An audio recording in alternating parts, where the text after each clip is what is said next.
Oh ini dia. Gimana? Lagi sibuk aja paling apa ya? Yang pasti kan di rumah terus bosan juga sih. Jadi kita Hai. Selamat sore. Hai Kakak Hana. Apa kabar? Nih, baik di rumah aja. Ya iyalah ya, di rumah aja ya. Mau di mana lagi, bro? Udah berapa lama di rumah sih? CCTV. Pengen di Asik. bioskop. Asli, pengennya sih makan popcorn ya. Asli. Nonton Gila, film kangen lagi di banget bioskop. loh. Kangen ya. I Terakhir know. nonton apa terakhir? Aduh. Lupa. Terakhir, Parasite. dia udah saking lama. Terakhir, apa ya? Apakah Birds of Prey mungkin? Waduh, lebih lama lagi ternyata. Kemarin berarti nggak sempat Lama nonton 1917 atau Oh, sorry. Parasite? 1917 yang terakhir. Ah, Gue oke. nontonnya di Grand Indonesia. Oh my gosh. It's so strange Kangen ya? ya. Nggak Hah? kepikiran kita semua sekarang akan mengalami situasi seperti ini di mana I never thought I would miss going to the cinema this much. Iya nggak Said sih? sadly, yes. Bener. The Iya whole kan? experience itu yang kita kangenin, dari dateng, beli popcorn, suasana lobby, orang baru selesai nonton, sobek Iya, tiket, iklan, ya kayak gitu-gitunya lah yang bikin kangen semuanya. Dan banget. kemarin gua tuh sempet mampir ke yang di Central Park, lihat-lihat di situ. Waduh, beda banget deh sama waktu buka. Sesepi-sepinya bioskop ini apa ya? Haru liatnya gitu loh, kayak kemana sih Iya, orang-orang, kok nggak ada film sih gitu. iya. Sayang banget lah Tapi ya. tapi sekarang sebenarnya masih buka nggak sih? Enggak, kita Udah nggak ikutin ya? anjuran pemerintah memutus Mm-mm. mata rantai penyebaran COVID ini, kita tutup sementara. Yes. Dan belum tahu, tunggu sampai aman baru kita buka deh. Tapi ya jelas Iya. sabar aja dulu lah di rumah lah ya. Tapi Mudah-mudahan belum begah. gue yakin semua bioskop setelah ini sudah selesai akan it's gonna boom lagi kayaknya. Amin. Ya udah pasti deh. Gue aja kayak gue pengen nggak kalau bisa tidur di bioskop sambil maraton, gue bakal ngelakuin loh. Kayaknya that will be the first thing I would do kalau udah kembali normal deh. Ya, I Dari think you pagi guys. sampai sore semua nonton. Iya, dan seharusnya kayak bikin promo apa kayak gitu yang bener-bener maraton maratonnya. Ya dong, Bisa, please give us a discount. Hello. Mungkin Teman-teman mungkin kita bersetuju? bikin weekend filmnya Hanal Rashid semua. Wih. Waduh, ntar nggak ada yang datang bro, pusing lah. Gak kayak gitu. Mungkin kakak say hi dulu sama teman-teman seru yang ada di rumah. Hai semuanya, senang banget Iya. bisa gabung di sini. Ini adalah pertama kali gue live bareng Akal Ya. Main sih. I've never done that before. Oh ya, nah, oke. Iya. That will be the first time. Di sini Biasanya ada Andira egois dari sendiri CGV. aja. Oke. Nanti lain kita yang bertamu aja. Oh iya, Ah, gitu oke. deh. Jadi Tenang, gini, hari ini kebetulan Hari Kartini. Ya, selamat Iya hari Kartini kan? semuanya. Selamat Hari Kartini buat semua wanita Indonesia dan yang merayakannya. Tapi buat lu sendiri gitu, apa sih arti Hari Kartini? Lu langsung berat sih. Cuman ya Hari Kartini itu buat orang aktivis kayak lo gitu kan. Lu kan kesetaraan gender dan lain-lain Yes. gitu. Tapi Hari Kartini something special for you. Jadi buat gue tuh sosok Kartini sangat spesial. Cuman gue ngerasa memang somehow along the way dalam sejarah Indonesia sosok Kartini dikasih arti baru oleh let's talk about Orde Baru, gonna get political here gitu, di mana sosok Kartini itu sempat kayak di domesticated. Makanya kadang aku merasa agak sedih melihat Hari Kartini dirayakan hanya lewat pakai kebaya atau apa, dandan gitu. Padahal we know that being a woman is so much more than that. Kalau buat gue sih Hari Kartini, dan gue membaca surat-surat Kartini, dan Kartini itu adalah seorang radikal loh, seorang rebel sebenarnya pada zamannya gitu. Yang dia perjuangkan kesetaraan gender, yang dia perjuangkan emansipasi bagi perempuan di daerahnya dia sendiri. Benar. Dia perjuangkan edukasi untuk perempuan, hal-hal yang awesome banget gitu. Jadi buat gue, mungkin hal-hal seperti itu dalam masa modern seperti sekarang kita sudah cukup mencapai lah gitu. Walaupun we still have a long way to go. Tapi buat gue, Kartini masa kini adalah perempuan yang mengetahui haknya dan selalu memperjuangkan haknya sendiri dan hak orang-orang lain yang tertindas. Buat gue itu sih the modern Kartini buat gue, dan banyak banget perempuan Indonesia yang mewakili itu sih. Kok perempuan Oke, tapi bukan berarti salah untuk merayakan Kartini dengan menggunakan kebaya dan segala macam, spiritnya masyarakat itu nothing wrong with that kan? Nggak salah dong, cuman yang kita harus sadar, we are more than kebaya, we are more than how we look, we are more than physical appearance. Dan menarik banget kita ngomongin ini juga dalam konteks film sih bro gitu, karena kan kalau karena gue lihatnya gini, kalau kita perhatikan film-film, especially in the last 4-5 years, terutama sejak Me Too movement atau Times Up movement di Amerika, kita melihat makin banyak cerita perempuan yang diangkat dari filmmaker perempuan dengan narasi perempuan. Dan selama ini, without us having that, produser banyak memikir bahwa perempuan tidak menjual, cerita perempuan tidak menjual in that sense. Tapi yang kita lihat tidak hanya menjual, tapi making money dan getting so many awards and accolades gitu. Jadi yang selama ini dibilang perempuan hanya pemanis aja, sidekick aja, mendukung si karakter lelakinya yang menjadi utama, sekarang kita udah membongkar itu bro. Jadi gue kayak bener. Tapi speaking about that gitu di Hollywood gitu ya, bisa dibilang kalau kita ngomongin Marvel versus DC gitu, di DC kan film superhero kan termasuk kayak gitu lah ya, kayak lo mau bikin perang nih kurang memuaskan. Enggak. Ini soal film-film DC, gue suka semua, cuman yang paling menonjol justru Wonder Woman yang dibalik itu perempuan semua. Ya kan, dari direkturnya, pemainnya banyak perempuan dan segala macam. Justru yang tadinya bilang dipandang sebelah mata, justru buat gue personally ya, bukan tidak atas nama CGV, buat gue personally filmnya lebih sukses daripada Batman vs Superman, daripada Batman sendiri. Nah itu ini menarik sih ketika produksi movie cewek-cewek pada ngebantah bahwa perempuan itu nggak bisa apa-apa lewat film itu, salah satunya. Gitu. Tapi kalau di Indonesia sendiri gimana? Kalau di Indonesia sendiri, gue ngerasa memang ada beberapa filmmaker, terutama yang perempuan ya, yang memang mendorong narasi perempuan. Ya contohnya Camilla Andini gitu. Terus kan sebenarnya kita juga memiliki beberapa sutradara lelaki yang sebenarnya punya awareness tentang kesetaraan gender atau feminisme itu, atau isu perempuan, kalau lo nggak suka kata feminisme, mereka memiliki kesadaran itu. Contohnya Edwin bikin film Posesif dan Aruna dan Lidahnya. Sebenarnya dua film tersebut cukup feminin in a sense gitu. Yang satu dealing tentang kekerasan dalam pacaran, di mana mainnya adalah perempuan, korbannya adalah perempuan. Dan Aruna dan Lidahnya juga sebenarnya adalah film romantic comedy yang sangat mengeksplor female relationship segala macam. Di sisi lain, dari sisi wanitanya ya.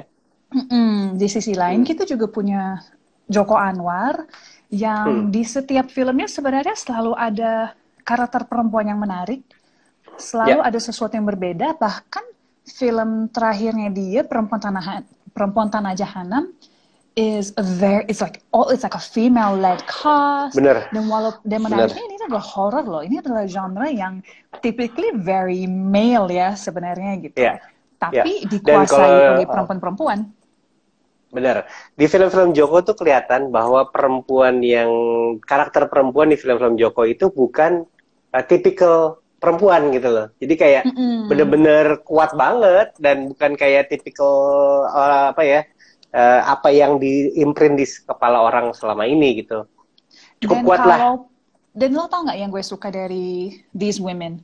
Kadang kalau kalian melihat film Indonesia ya, kayak beberapa filmnya itu punya obsesi menggambarkan perempuan yang baik benar-benar harus kayak gini gitu, atau a good woman, a good wife, a good daughter kayak gini. Sedangkan orang kayak Joko atau orang even kayak Kimo Timo sebenarnya bisa create karakter antagonis yang badass banget tapi perempuan. Jadi membongkar lagi norma-norma atau societal norms on how we look at women gitu. Dan jujur aja ya, gue merasa lebih tertarik dengan karakter-karakter kayak gitu. Oh ya, baru ada yang mention Molly Surya with Marlina. Yes, totally. Again gitu. Jadi, tapi again kan kalau kita lihat the like really interesting female stories a lot of the time come from either female filmmakers atau male filmmakers who understand women. Lucky Kuswandi, Joko Anwar, Edwin, begitu sih. Itu yang tadi lo mentioning about gitu. Lo mentioning about characters termasuk Elena di dalamnya ya.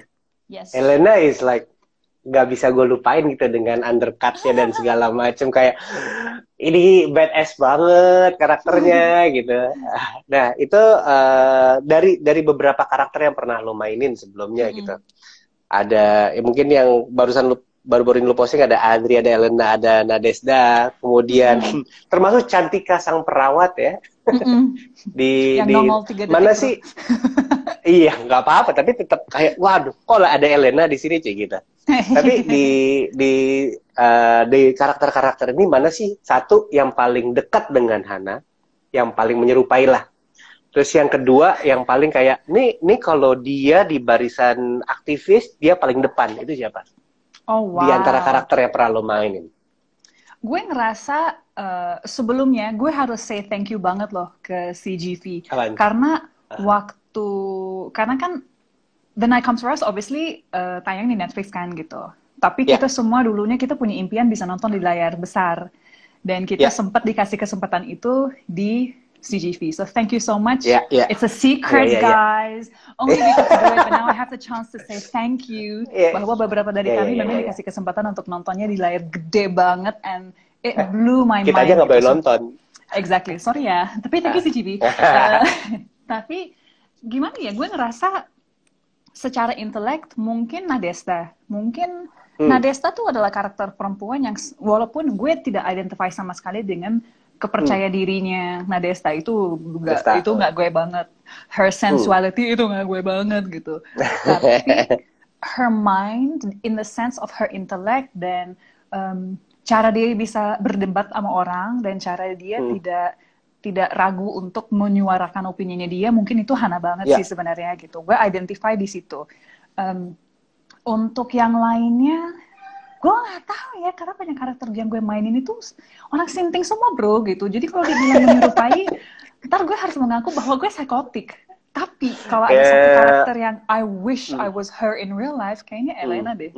Elena kayaknya hidupnya sebagai contract killer, tapi kayaknya menarik banget hidup Elena tuh.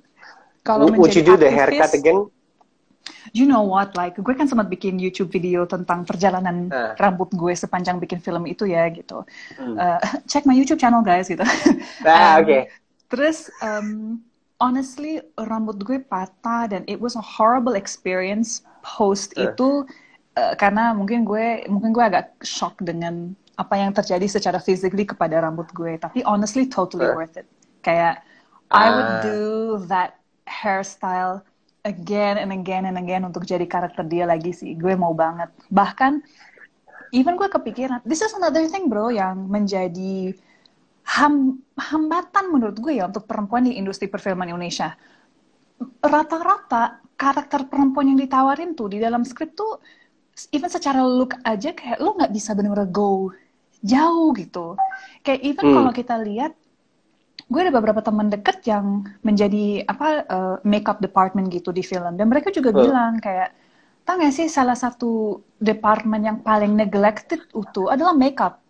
Jadi kita kan, maksudnya gue pengen banget loh, gue bisa bener-bener kayak prosthetics yang gimana, eksperimen dengan rambut yang gimana, cuman it cost money gitu. Dan kalau kita lihat our films, ya paling perempuan cantik, berambut panjang, like udah rambutnya hitam, like udah gitu-gitu lagi, nggak ada yang bisa explore gimana. Dan I really would love to see more different looks of Indonesian women di film sih. Tapi Especially mungkin nggak sih yang lebih karena ekstrim seperti Elena. ya karena itu adalah kayak permintaan dari aktrisnya sendiri gitu. Tapi gue nggak mau potong rambut ya, tapi gue nggak mau naikin berat badan, gue mau nurunin berat badan, something like that. Mungkin nggak faktor itu? Gue lagi kontrak iklan nih, jadi gue bisa dicukur gitu. Ada juga bro, karena jujur kan gue Elena itu adalah yang paling drastis yang gue pernah bikin, dan itu gue boleh ngelakuinnya karena gue lepas kontrak iklan rambut. Oke. Jadi tadinya gue ada kontrak iklan rambut, jadi gue nggak bisa. Nah pas udah itu nggak lanjut, udah bikinnya sendiri gitu. Cuman memang gue ngerasa look itu justru yang mempertajam si karakternya, karena kan karakter Elena tuh nggak bicara sama sekali, hanya di ending doang kan, she talks gitu. Dia nggak punya dialog, jadi yang dia punya hanya berdansa dengan kukerinya dia gitu. Jadi bagaimana caranya gue bisa create sesuatu yang menarik dari si karakter ini, yang kalau dibaca di skrip agak uninteresting, ya udah gue melakukannya itu dengan fisik, dengan looknya dia. Dan justru pertama kali gue yang minta Timo untuk shave. So I said to him, gue yang minta. I said to him, I wanna do undercut. Gue dari dulu impian itu, gue sempat kirim beberapa reference gambar ke dia dan dia setuju. Beberapa hari kemudian dia kirim balik kayak foto-foto perempuan albino. Terus dia kayak, Han, lo berani nggak? And I looked at it and I was like, let's do this. Gue pikir, kapan lagi bro? Kapan lagi? Kesempatan ya? Iya men. Soalnya kalau off screen dibilangnya kayak orang gila, stres, lepas iklan shampoo. Gue dimaki-maki. Ada nggak yang against? Ada yang against nggak? Banget. Yang gue discuss di blog gue tuh emang banyak banget yang katain gue, maki-maki gue, komentarin, gue udah jadi psycho, gue udah jadi LGBTQ, gue udah jadi gila, jauh dari kebaikan, segala hal. Dan gue gila. Waktu itu kan gue nggak bisa bilang ini buat film, karena kan nggak ada yang tahu kita lagi bikin film untuk Netflix kan. Jadi gue harus diam aja. Pas tayang, orang baru kayak, wow keren ya totalitas. Gue kayak totalitas, lo maki-maki gue udah 2 tahun. Capturein aja sebelumnya, kasih lihat lagi. Gitu. Tapi ngomongin soal YouTube, lu kan punya 100 hari Hana Iya, 100 Days for Hana. 100 Days, ya itu. Itu kan udah banyak tuh kontennya. Dikit. Apa sih yang coba disampaikan di sini? Gitu. Mungkin teman-teman seru di rumah belum pada subscribe. Ini waktunya subscribe, jangan lupa belnya, kayak gitu, dibantuin. Makasih. Gila, kira-kira apa lagi sih? Apalagi sih yang ditunggu dari yang gue pengen gambarkan di YouTube channel gue tuh ada 2 series. Ada ada satunya 100 Days of Hana, itu lebih kayak daily vlog, tapi tidak sedaily itu karena so far episode baru 7. Cuman gue rada nggak seret dengan daily vlog pada umumnya yang kayak ikutin kegiatan gue gitu, yang gue nggak merasa hidup gue se-interesting itu juga untuk lo lihat.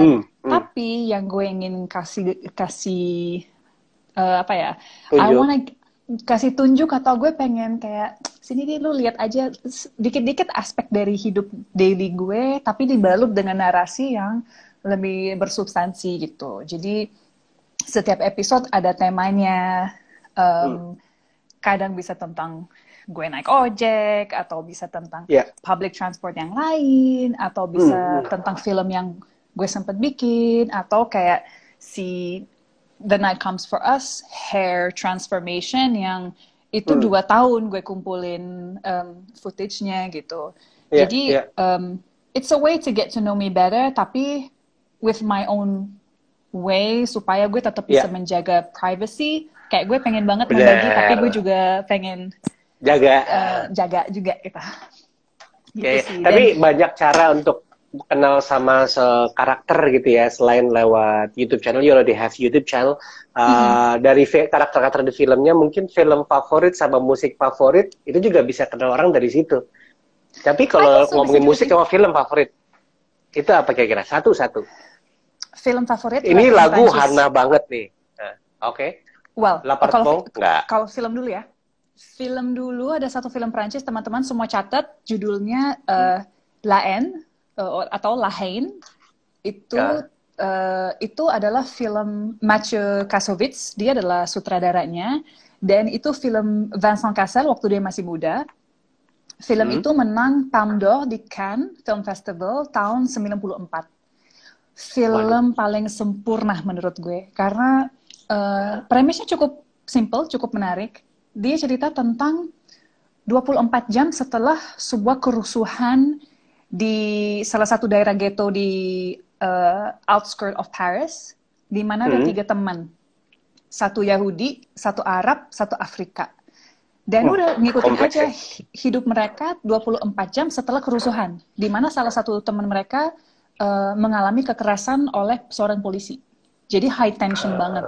Jadi nih filmnya goblok banget, kayak 3 teman cowok yang lagi bergaul aja, tapi konteks politiknya sangat-sangat tajam gitu. Ngomongin soal pengangguran, ngomongin soal narkoba, soal rasisme, soal ketidakadilan, dan sinematografinya ciamik itu gila. Soundtracknya. Okay, I'll make sure I watch it lah. Yeah, you have to watch it. It's freaking awesome. Kalau lagu, thank you. Apa ya kalau lagu ya? Gue selera musik gue agak luas sih. The only thing that I don't like is like heavy metal. Itu doang sih. Heavy metal membuat gue cukup takut. Whenever I hear heavy metal, I'm like, this is scary. Tapi ya, gue juga apa ya? I mean actually kalau teman-teman pada suka Elena, gue justru musik tuh kalau bikin karakter, gue selalu bikin playlist untuk setiap karakter gue. Karena mood board gitu ya, kayak mood board gue lewat musik, dan untuk memasuki peran itu dan merasakan specific emotions, gue suka banget dipancing oleh musik. Jadi gue akan pilih lagu-lagu yang memancing emosi tertentu pada adegan tertentu, dan that really helps me kalau on set. Dan salah satu lagu yang Elena banget pokoknya, kayak gue dengerin terus di lokasi sebelum gue adegan fighting, gue di pojok dan gue dengerin lagu itu terus. Lagu Monument by Royce and Robin. Interesting. Electro, Euro, gitu deh. Itu pantesan looknya Elena jadi kayak gitu ya, kayak dan come out from any French action movies gitu, like dan gitu. Gue juga kalau lihat Robin, you know the penyanyi Robin kan? Dia Scandinavian, terus gue lihat dia eccentricnya dia juga mengingat gue sama Elena, jadi dia juga menjadi reference gue untuk Elena sebenarnya. Dan lagu ini beneran deh, interestingly enough, gue sempat bilang itu ke Timo, dan musik yang akhirnya dibikin di scoring agak mirip dengan lagu itu. Sounds like gitu ya. Inspired by that ya. Oke. Nonton lagi ya. Tapi ini yang namanya, ini agak sedikit ke samping sedikit. Ini yang namanya work from home, namanya karantina. Orang kan pada selama ini berasumsi nggak perlu kok bioskop, enak dinonton rumah, sekarang udah bisa pilih film on demand segala macam. Tapi begitu kita dikurung di rumah, baru berasa kangen namanya bioskop kan. Banget, kayak ini aja kan gue berusaha untuk nonton as many films as I can, kan mumpung ada waktunya. Cuman memang beda, sensasinya beda gitu. Dan yang kita harus ingat juga, kebanyakan film itu memang dibikin tidak untuk ditonton di rumah, tapi untuk ditonton di bioskop dengan sound system yang bagus banget, dengan picture quality yang luar biasa. Kita duduk di dalam kegelapan. So yang mata kita tertuju hanya kepada layar depan, di mana kita benar-benar kayak get lost in these beautiful stories. That's the whole purpose of going to the cinema. Kita nggak dapat itu loh kalau kita nonton di rumah, kayak tiba-tiba ada GoFood delivery atau apa. Iya benar. Ini kayak di komplek gue yang nyapu terus gitu, ada lagi betulin rumah gitu, potong-potong kayu segala macam. Ada azan, ada siapa, ada anak-anak di tetangga yang lagi berenang, berisik banget. Iya. Tapi ini kita seneng nih sekarang ini yang namanya teman seru, komennya bagus-bagus. Cuman pasti along the way lo pernah nemuin entah itu di Instagram atau di YouTube ngerasa nggak sih kalau sekarang tuh orang ringan jempol ya kalau komen berarti ya, ringan jempol dalam berkomentar, apalagi towards Berkomentar, female. oh banget. Ya, Dengan era anything sosial we can media. do about that? Yeah, don't be an asshole and don't comment bad messages. Sesimpel itu sih Iya, gitu. iya, iya. Kayak prinsip gue tuh kalau gue nggak bakal berani ngomong ini langsung ke muka orang, mendingan gue nggak usah tulis Iya. deh. Prinsip gue gitu ya. Okay. I would never say okay, something online in a comment that I wouldn't say it straight to their face. Jadi kalau lo lihat gue ngomong sesuatu, emang kayaknya lo nggak bakal lihat gue juga sih ngomong sesuatu yang jahat di sosial media, tapi if you did see it, yakin aja gue bakal ngomong itu ke muka orangnya kok gitu. Jadi gitu sih. Tapi I also think kayak jeleknya social media kan sebenarnya kayak automatically ada anonymity ya. Kan kita orang kan bisa sembunyi di balik profil mereka gitu. Bener. Jadi berani tuh kalau di balik gadget berani, coba kalau ngomong langsung. Yeah. Makanya asli. lo kalau nggak berani lo ngomong langsung, don't write it lah. Dan ini kayak atau kadang gue ngerasa ada orang yang memang ingin memancing reaksi juga sih gitu. Biar di notice. Kayak pernah beberapa kali tuh kayak kesannya kayak makian, pasti jawab, enggak deh, aku ngefans kok. How can you be a fan if you like maki-maki? Itu agak membingungkan. Iya. Pernah nggak nge-reply langsung? Nggak pernah ya? Kenapa? Sama sekali pernah. Pernah nggak nge-reply salah satu komen-komen tersebut? Dong, bro. Oh, oke. Terus tanggapannya biasanya? Itu jiwa paling seru. Gue loh. Enggak, itu tiba-tiba itu enggak kok, kayak jadi kayak dia berbalik 180 derajat gitu. Oh enggak kok kak gitu, kayak lu enggak kok kak, konsisten dong jadi orang. Lu kalau mau maki aja nggak apa-apa. Iya. Exactly, like catcalling juga ya. Catcalling juga gitu dong. Iya, catcalling juga lu gitu. berani begitu tengok disamperin kadang-kadang ciut. Nah gitu, gue paling seneng tuh, gue paling demen tuh samperin cowok-cowok kayak gitu sampai mereka ciut kalau udah catcalling gue sampai ngedemen tuh.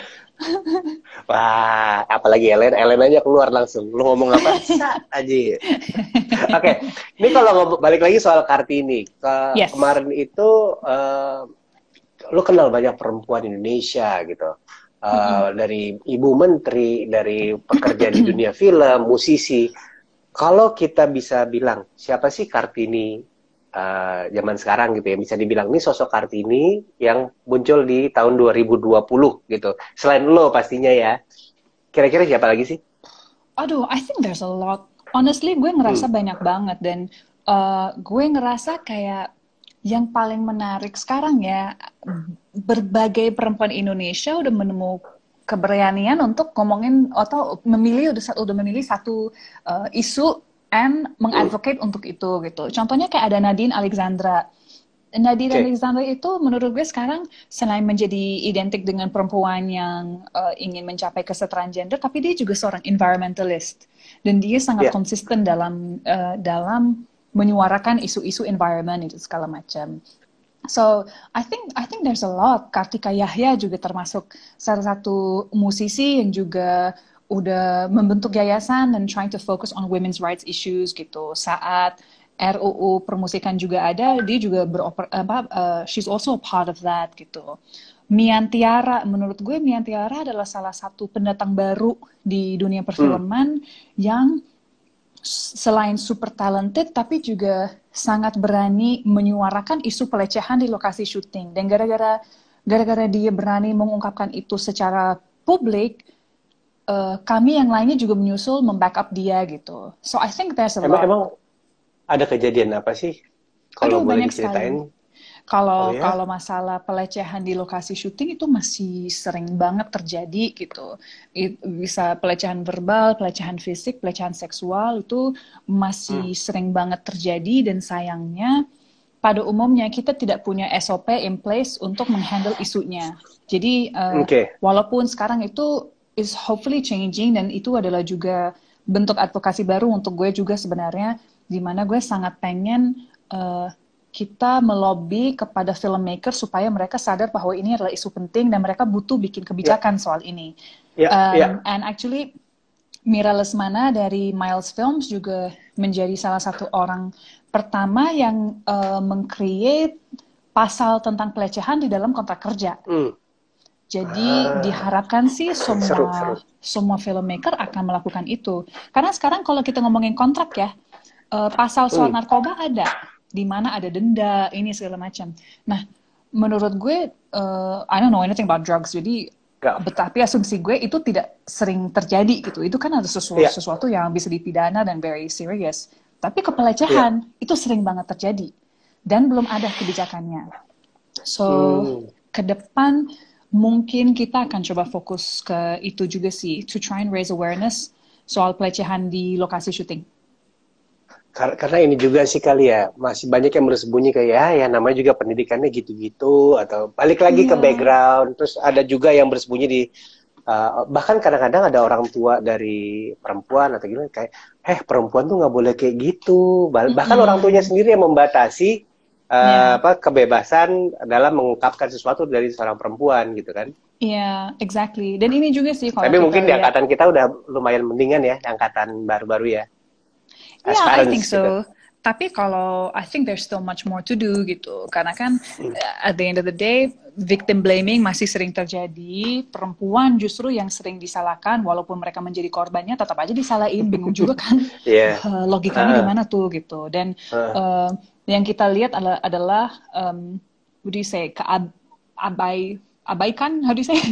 Abaikan, kita sering mengabaikan pelaku dan bilang oh emang dia orangnya kayak gitu. Nah kalau kayak gitu, kenapa dia nggak kena sanksi? Kenapa dia dikasih pekerjaan terus? Kenapa nggak ada sanksi, kebijakan hukum atau sanksi? Iyalah. Nah gitu sih. Jadi that's what we have to do. Ya. Oke. Sip lah kalau begitu. Ini mungkin terakhir. Any tips for teman Serun di rumah yang udah mulai kayak, aduh udah pengen keluar banget nih. Apa ya kira-kira yang bisa dilakukan di rumah gitu? Aduh, di rumah banyak banget yang bisa dilakukan ya sebenarnya. Maksudnya kan gue tahu bahwa ini adalah situasi yang sangat rumit, sangat complicated. Kita nggak pernah ya dalam hidup kita merasakan dibatasin atau kayak dikurung seperti ini. Gue paham sih it's not something that is easy to deal with, tapi yang lebih penting kita harus memikirkan kesehatan orang-orang lain, kesehatan orang yang kita cintai gitu, orang yang terdekat. Jadi memang harus di rumah. Kalau gue sendiri sih, gue mengambil waktu ini untuk membaca, untuk nonton, untuk kerjain hal-hal yang dulu kalau gue bilang, aduh gue nggak ada waktu untuk kerjain. Sekarang waktunya. Kalau sekarang juga nggak dikerjain, berarti lo malas aja, bukan lo nggak ada waktu. Gitu. Asli. Tapi at the same time, honestly bro, gue juga ngerasa bahwa dipaksa produktif juga nggak sehat. Kayak udah ngikutin waktu lo sendiri aja. Gue juga termasuk orang yang sekarang gue lagi menikmati jadi pemalas. Kalau gue jujur ya, gue lagi seneng banget santai aja, take time to breathe, relax. Setuju. Karena hidup kita kadang terlalu cepet ya, terlalu berlalu dengan cepat, dan kita juga kayak our life goes by but not necessarily with a good quality. Jadi santai aja. Sambil nunggu bioskop buka lagi. Iya, nikmatin nafas ya. Iya, nikmatin gerak-gerak. Ini ada yang tanya. Nikmatin no pollution loh di luar. Jakarta lagi asik banget nih. Kapan lagi bisa olahraga 7 kali seminggu? Nah, itu sudah. Lebih dari 20 menit gitu kan. Ini ada yang nanya Anggit Wafa. Jadi perempuan jangan pinter-pinter nanti dibenci pria. What do you have to say about that? Itu nakal banget itu Anggit, gue kenal lagi. Gue ngerasa kita harus pede dengan segala kepintaran kita. Kalau ada lelaki yang intimidated, it's not the kind of man that we want to be with. Please deh. Gue gue ngerasa lelaki itu seharusnya bangga memiliki perempuan yang pinter, yang empowered, yang mandiri. Itu sebuah kebanggaan justru menurut gue ya personally. Jadi jangan pernah perempuan-perempuan di luar sana, jangan pernah kayak memadamkan your own light atau your own intelligence untuk memenuhi ego seorang lelaki gitu. I don't think that's something that you should do. Seharusnya kita saling support, kita saling encourage, kita saling semangati gitu. Gitu deh. Di balik sana ada yang teriak gini, makin susah cari pasangan katanya gitu. Enggak ya? Semua ada pasangannya masing-masing. Exactly gitu. Dan maksudnya Kalau mungkin, of course, orang yang dicari dari seorang pasangan itu kan untuk orang beda-beda. Kalau buat gue sih, karena dulu gue sering ngerasa bahwa relationship gagal karena orangnya intimidated dengan intelligence gue atau kemandirian gue, dan nggak suka bahwa ya udah gue nggak perlu lo untuk jemput ini nih, gue bisa ngelakuin sendiri. Tapi kan ada banyak orang juga yang suka terus karena stuff. Terserah lo, but don't ever diminish your own light for someone else. Itu gue totally nggak boleh kayak gitu. Ada ini yang komentar, udah sempat foto bareng sama Meriam Bellina belum? Belum. Berapa orang sih yang bilang emang semirip itu atau kenapa? Penasaran? Every day. Setiap hari. Tapi tahu nggak yang paling lucu? Dulu waktu gue syuting, jadi sebelum gue dapat peran Warkop, gue sempat membujuk Andi, gue aja deh gitu. Dan gue sempat kirim foto Tante Mer waktu lagi main Warkop bersama dengan DKI gitu. Terus gue kirim ke kayak, mirip kan gitu. Gue bercanda gitu. Cuman abis itu udah gue dapet casting, dan setelah dapet perannya, gue juga minta sebisa mungkin dimiripin sama Mbak Mer secara fisik gitu. Makanya gue pilih wig-nya kayak gitu. Karena gue pernah lihat kayak gitu. Terus satu hari, gue sempet break 1 hari, terus habis itu balik lagi tuh ke lokasi. Terus pada intro dong dia bilang, Han, kemarin Tante Mer ke lokasi. Terus gue kayak, serius? Datang lagi enggak, baru kemarin. Ya nggak ketemu deh. Itu kayak my only chance to meet her. Sampai sekarang nggak pernah ketemu. Jadi nggak pernah foto bareng. Mungkin saatnya live bareng sama dia kalau dia punya Instagram. Oh my gosh, nerve-wracking. Tapi kayak that's weird. Masa ketemu di dunia maya dulu? Is that strange? Bener juga sih. Bener. Tapi gue yakin di sisinya dia juga, Mbak mirip Hana deh, digituin juga. Tapi it would be funny kalau kan kadang gue kayak as a joke, I'm like, oh if I ever meet her, mungkin aku mungkin like, Mom, is that you? Mungkin dia bakal, kan kalau bakal goblok banget kalau tiba-tiba dia bakal hal yang sama. Nah, is that you? please masukin YouTube, TikTok, sama Instagram, jadiin. Make that true ya, wujudkan ya, siap. That would be so hilarious. Oke, baiklah kalau begitu. Anything you want to say buat semua teman seru yang lagi di rumah gitu, atau what's next project sih dari Hana? What's coming? Sebenarnya sebelum syuting ini memang sebelum pandemi ini memang sempat lagi syuting sebuah series. Semoga aja bisa segera diselesaikan. Amin. Dan karena industri perfilman juga banyak sekali yang sekarang jadi ditunda dulu. Semoga bisa segera diproduksikan lagi film-film ini. Mungkin nggak tahu sih kalau teman-teman suruh tertarik. Mungkin kita bikin nobar yuk. Kalau CGV udah buka lagi, kita lihat film apa yang tayang, yuk kita bikin nobar aja. Gue bakal mau banget. Setuju tuh. Oke, gue catat dulu ya. Nanti kalau udah buka, Hana mau nonton bareng. Kita nonton bareng, kita kalau lihat begitu. Ada film apa dan kita nonton bareng. Oke. Kita ini dulu, screen capture dulu sama-sama. 1, 2. Oke. Udah. Selamat Hari Kartini sekali lagi. Terima kasih udah mau dikepoin, udah digangguin. Kita ketemu lagi di bioskop, kita ketemu lagi di CGV kalau udah buka. Bye.